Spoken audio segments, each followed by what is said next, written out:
नमस्कार साथियों, आज हम बात करेंगे नर्मदा नदी के बारे में। नर्मदा नदी अपने फ्लो के कारण हमारे लिए सबसे ज़्यादा महत्वपूर्ण हो जाती है। अगर हम नर्मदा नदी के प्रवाह की बात करें, तो नर्मदा नदी पूर्व से पश्चिम की ओर बहने वाली नदियों में से एक है।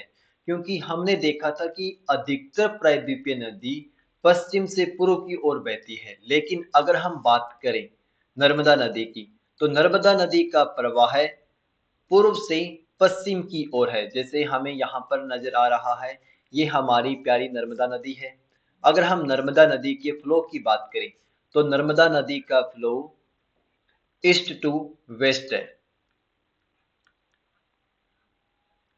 यानी पूर्व से पश्चिम की ओर बहने वाली नदी।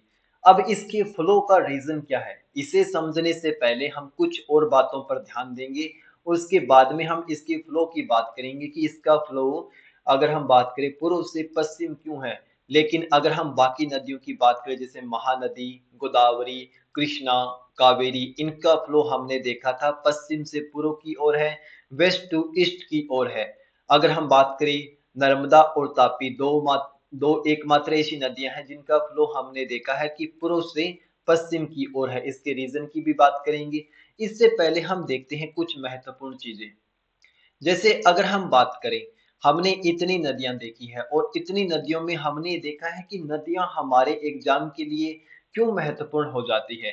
क्योंकि भारत में अगर हम बात करें, तो भारत में अधिकतर पीने वाले पानी की जरूरत को कौन पूरा करता है, नदियां पूरी करती है। अगर हम ट्रांसपोर्टेशन की बात करें, परिवहन की बात करें, तो जहां पर अच्छा नदी तंत्र है वहां पर परिवहन कॉस्ट कम हो जाती है। क्योंकि अगर हम रोड की बात करें, तो वहां पर अगर हम बात करें, तो अच्छे इंफ्रास्ट्रक्चर की जरूरत होगी। लेकिन अगर वहां पर नदी तंत्र अच्छा होगा, तो वहां पर इन इंफ्रास्ट्रक्चर की जरूरत नहीं होगी, वहां पर नौकायान सुविधा बेहतर होगी।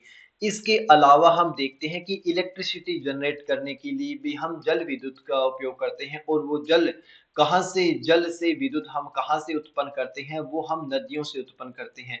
और इसके अलावा भारत की अधिकतर सिंचाई जिसके माध्यम से हम कृषि में उन्नत है, वो कारण क्या है, वो कारण हमारी नदियां, यानी इरिगेशन सिस्टम हमारा किस पे डिपेंडेंट है, इरिगेशन सिंचाई हमारी नदियों पे डिपेंडेंट है। और नदियों पे हमारी कृषि डिपेंडेंट है, और भारत एक कृषि प्रधान देश है।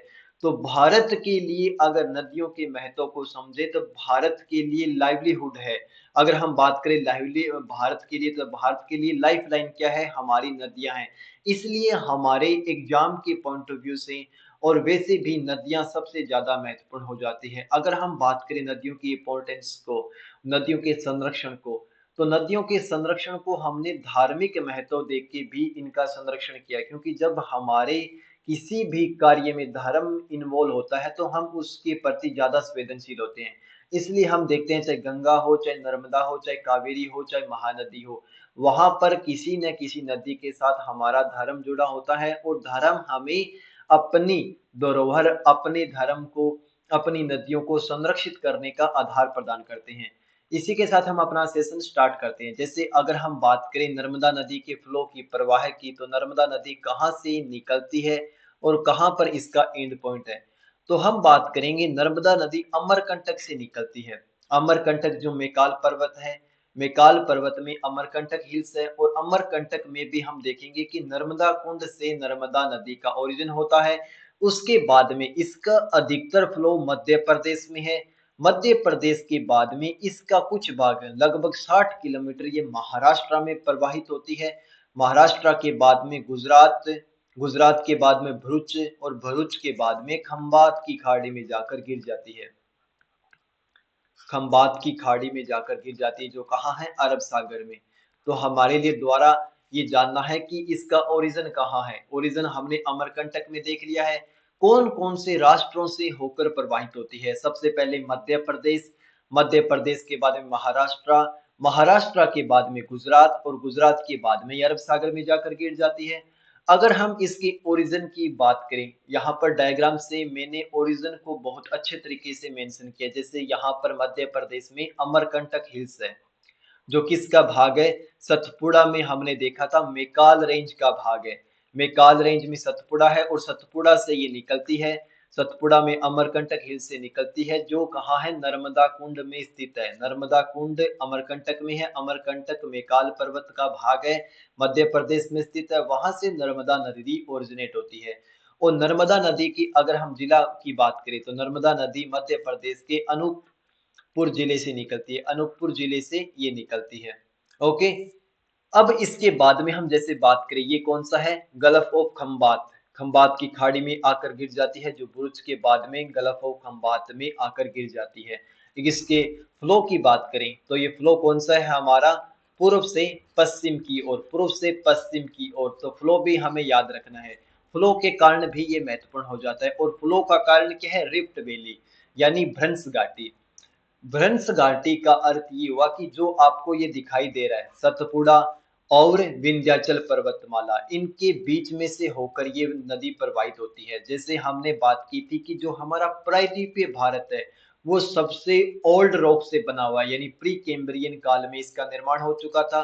और इसी में भ्रंश घाटी के माध्यम से ये नदियां प्रवाहित होती है। जैसे हम देखेंगे कि आगे विंध्यन पर्वतमाला है, ये सतपुड़ा पर्वतमाला है, और इनकी बीच में से, यानी इन पर्वतों को काटते हुए ये नदी घाटी का निर्माण करती है। और घाटी के माध्यम से ये नदी पूर्व से पश्चिम की ओर बहती है। और ये घाटी कहाँ है, ये घाटी है हमारी मध्य प्रदेश में।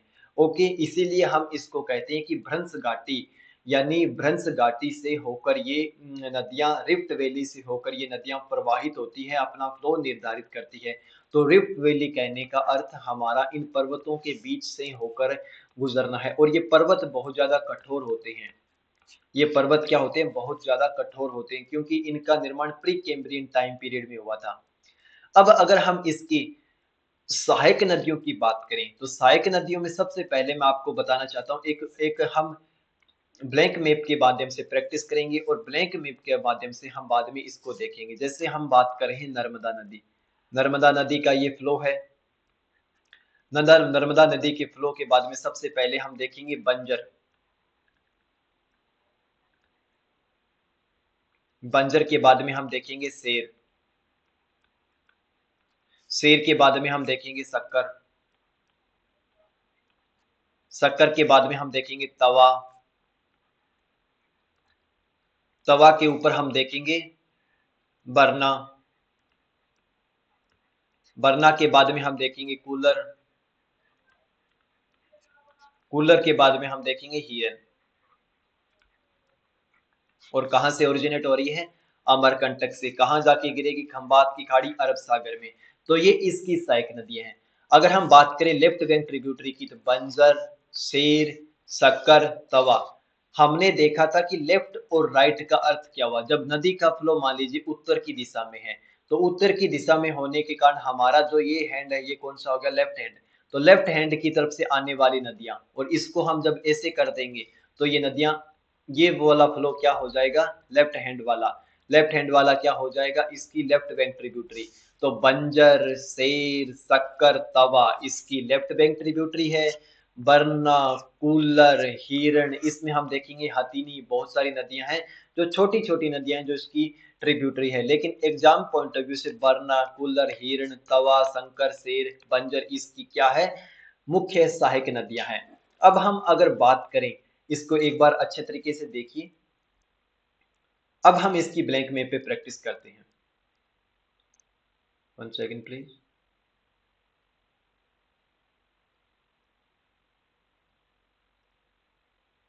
जैसे यहाँ देखिए, यहाँ अमरकंटक हिल्स कहाँ पर है, अमरकंटक हिल्स हमने देखा था सतपुड़ा रेंज में मेकाल पर्वत में स्थित है। मेकाल पर्वत अमरकंटक से निकलने के बाद में इसका मेन फ्लो कहाँ पर है, मध्य प्रदेश में।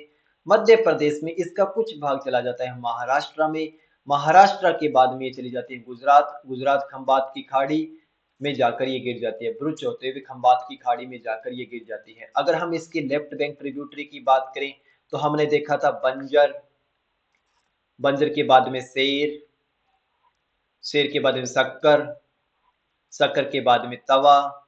अगर हम इसकी राइट बैंक ट्रिब्यूटरी की बात करें तो बरना, कूलर, हिरन इसकी राइट बैंक ट्रिब्यूटरी है। अब इसके बाद में हम एक बार ब्लैंक में पर इसकी प्रैक्टिस करते हैं। जैसे हमने बात की थी, ये रेड वाला के सिंबल क्या है, ये पर्वत है। अगर हम पर्वत की बात करें तो यहाँ पे कौन सा पर्वत है, अमरकंटक। अमरकंटक पर्वत है। अमरकंटक हिल से ये निकलती है। उसके बाद में अगर हम बात करें तो ये सबसे पहले लेफ्ट बैंक ट्रिब्यूटरी में हमने देखा था बंजर। बंजर के बाद में हमने देखा था शेर। शेर के बाद में हमने देखा था शक्कर। शक्कर के बाद में हमने देखा था तवा। अगर राइट बैंक ट्रिब्यूटरी में हम देखा था बरना, कूलर, और उसके बाद में हिरन। हिरन के बाद में ये चली जाती है महाराष्ट्र। महाराष्ट्र के बाद में गुजरात। गुजरात के बाद में खंबात की खाड़ी। ओके।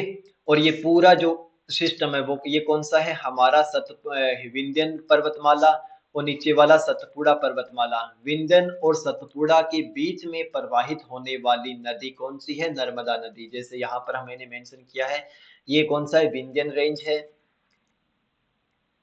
और ये कौन सी रेंज है, ये सतपुड़ा रेंज है। और विंध्यन और सतपुड़ा रेंज के बीच में से कौन सी नदी निकलती है, नर्मदा नदी निकलती है। अब आगे हम इसकी बात करते हैं। जैसे बाएं तट की नदियों की बात करें तो हमने शक्कर, दूधी, तवा, देनवा, गंजाल, इसकी कुछ सहायक नदियां हैं। हिरन, हथनी, मान, बरना इसकी राइट बैंक ट्रिब्यूटरी है। तो ये हमारी होगी। अब इसके बाद में कुछ हम महत्वपूर्ण स्थानों की बात करते हैं, महत्वपूर्ण डैमों की बात करें। अगर हमसे पूछे होशंगाबाद कहाँ है, होशंगाबाद मध्य प्रदेश में है। ओमकारेश्वर कहाँ है, मध्य प्रदेश में है। महेश्वर कहाँ है, मध्य प्रदेश में है। उसके बाद में नीने वाटरफॉल कहाँ है, नीने waterfall, Sardar Sarovar dam, statue of unity हमने देखा था गुजरात में है, भरूच गुजरात में है। और ये जरवानी वाटरफॉल कहाँ है, गुजरात में। ये कुछ महत्वपूर्ण स्थान थे जो एग्जाम में कभी पूछे जा सकते हैं। इसके अलावा नर्मदा नदी के महत्व को देखें तो नर्मदा नदी स्पीसीज के लिए, जो भी हमारे जैव विविधता के लिए, स्पीसीज के लिए सबसे ज्यादा महत्वपूर्ण है। अगर हम बात करें पारिस्थितिकी क्षेत्र में तो यहाँ पर स्तनधारी यानी मेमल्स की 76 प्रजातियां पाई जाती है। और पक्षियों की 276 प्रजातियां यहाँ पर पाई जाती है, जो यहाँ की स्थानीय प्रजाति नहीं है। जैसे यहाँ पर आपको डायग्राम में दिखाई दे रहा है, और यहाँ पर ये पक्षी आपको डायग्राम में दिखाई दे रहे हैं। यानी यहाँ पर नर्मदा नदी के पास में बहुत सारी चाहे स्तनधारी हो चाहे पक्षी हो, पक्षियों का घर है। और इनमें से कोई भी स्थानीय नहीं है। और इन सभी के लिए अनुकूल माहौल कौन प्रदान करता है, नर्मदा नदी प्रदान करती है। इसलिए नर्मदा नदी का महत्व हम अगर जीवों के लिए देखें तो वहां पर भी जीवों के लिए भी नर्मदा नदी बहुत ज्यादा महत्व रखती है। और यहाँ पर अगर हम वनस्पति के एस्पेक्ट से देखें तो वनस्पति क्षेत्र में भी नर्मदा नदी बहुत ज्यादा महत्व रखती है।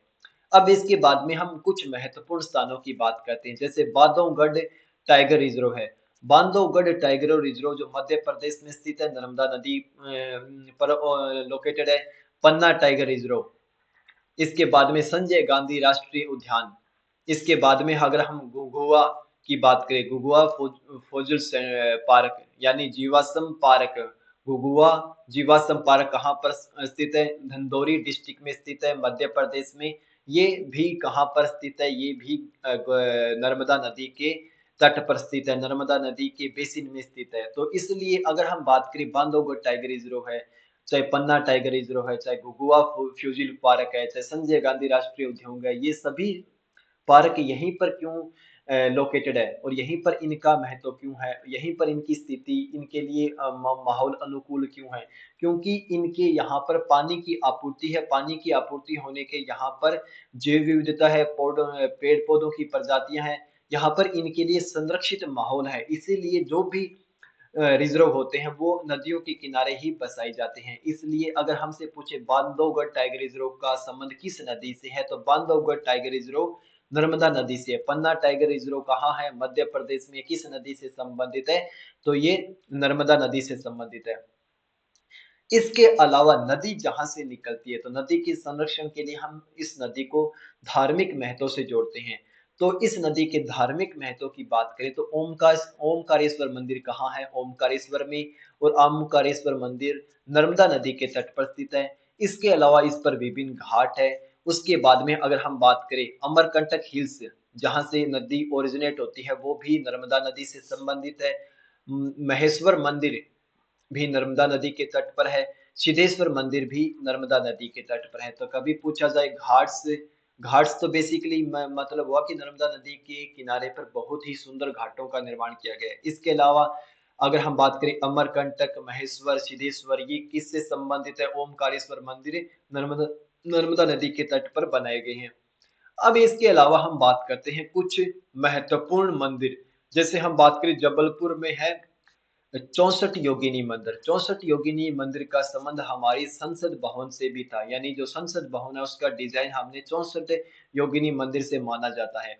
64 योगिनी मंदिर एक गोलाकार मंदिर है, एक गोलाकार मंदिर है। और इस गोलाकार मंदिर का संबंध कहाँ से है? मध्य प्रदेश से है।